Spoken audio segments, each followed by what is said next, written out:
H for Hindi 1 to 1 पे आपका एक बार फिर से स्वागत है। ये रहा हमारे चैनल का नाम। अभी तक सब्सक्राइब नहीं किया है तो फटाफट से कर लीजिए।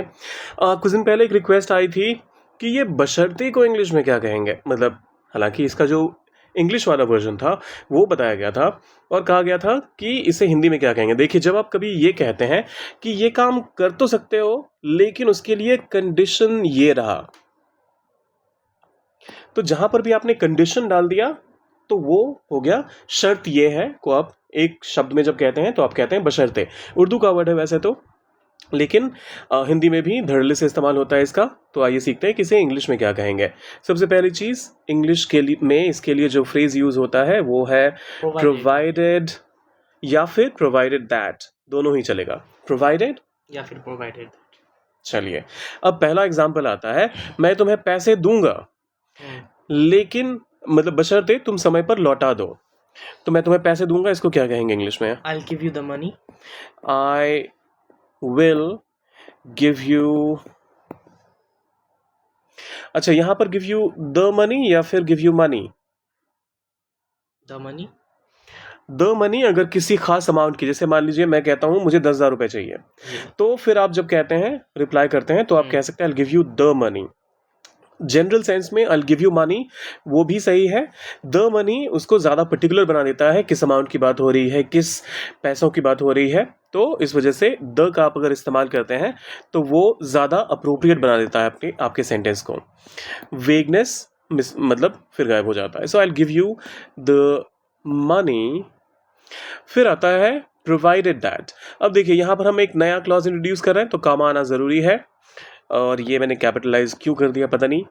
तो जो नॉर्मल आपका सेंटेंस है उसमें आप पहले कहेंगे प्रोवाइडेड दैट तुम समय पर लौटा दो। लौटाने के लिए आप क्या कहेंगे? Return you return it on a time. Return it on a time. On return it on time. time. अच्छा, यहाँ पर रिटर्न कहूँ या फिर रिटर्न बैक कहूँ? Return. एग्जैक्टली, रिटर्न बैक कुछ नहीं होता, गिव इट बैक कह सकते हैं या फिर रिटर्न ऑन टाइम, ये दोनों चलेगा। लेकिन रिटर्न बैक मत करिएगा, वो गलत हो जाएगा। एक बार इसको थोड़ा सा अच्छे से ब्यूटीफाई करके लिख देते हैं, ये बड़ा ही क्लमजी सा लग रहा था देखने में। तो ओके, ये सारे एक्स्ट्रा स्पॉट्स को हटाता हूँ मैं, और फिर I will give you the money comma provided, ये फिर से कैपिटल हो गया, provided that you return on time. अच्छा, रिटर्न ऑन टाइम तो हमने कह दिया, तुम वापस कर दो समय पे, लेकिन क्या वापस करने की बात हो रही है? पैसों को। सो जिस पैसों की बात हो रही थी, रिटर्न इट, अरे रिटर्न ऑन इट नहीं, रिटर्न इट ऑन टाइम। ठीक है, ये हुआ हमारा पहला स्टेटमेंट। पार्टी में सब आ सकते हैं बशर्ते निमंत्रण हो।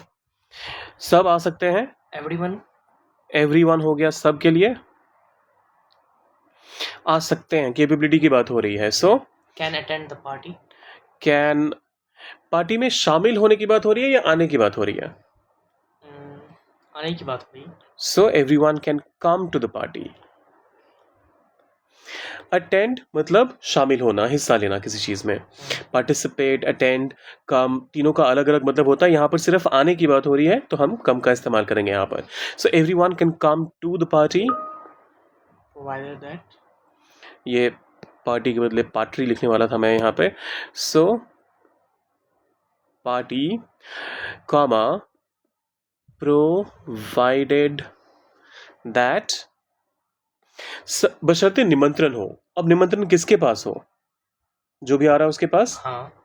सो provided that The invitees. the invitation is there। ठीक है, provided that the invitation is there, या फिर provided that they have an invitation, वो भी आप कह सकते हैं। provided that they कैपिटल का इस्तेमाल मत कीजिएगा। ये जब भी शुरू करता हूँ मैं तो पता नहीं क्यों कैपिटल ही हो जाता है हर बार। They have an invitation.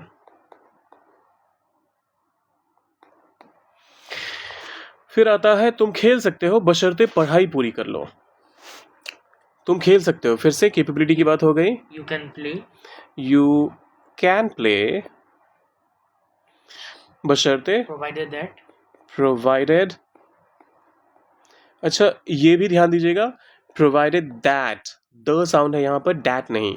बहुत सारे लोग जो खासतौर पे eastern part of the country से होते हैं वो क्या करते हैं, द को ड बोलना शुरू कर देते हैं, सो प्रोवाइडेड डैट कर देते हैं। डैट कुछ नहीं होता, दैट होता है। टी और टी एच से शुरू होने वाला कोई भी वर्ड दुनिया का, इसमें ड साउंड नहीं होता है, इस चीज़ का ध्यान रखिएगा। So you can play provided that, पढ़ाई पूरी हो, इसको क्या कहेंगे? complete study. Your Your complete study. Your complete study. No. Okay, you are done with your Study. Studies. studies। अच्छा एक और चीज़ का ध्यान दीजिएगा यहाँ पर, you can play provided that you are done with your studies, या फिर you finish your studies, Okay. दोनों ही चलेगा।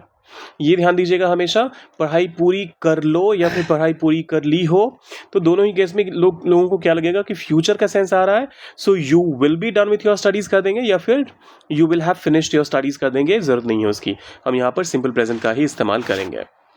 फिर आता है वह मान गया बशर्ते मांगे पूरी हो, मांग पूरी हो।